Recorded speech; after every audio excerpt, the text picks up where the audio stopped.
Hey, what's up guys, welcome back to another video. Today I'm gonna show you how to delete spam calendar events on your iPhone.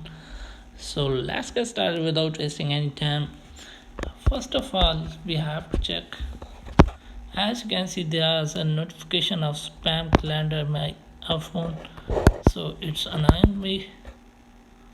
You can check again.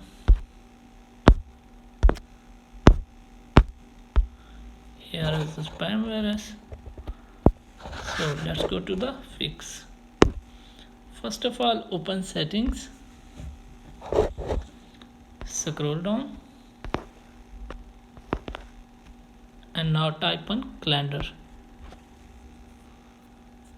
Here is the account, type it, and now type on subscribe calendar. Here are the events, so you have to delete it.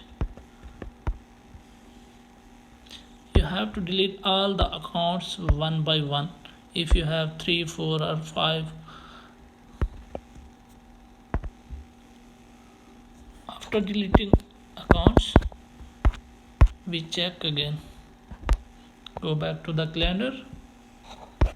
As you can see, there are no spam in my iPhone.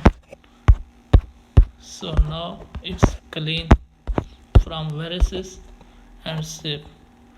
Thanks for watching.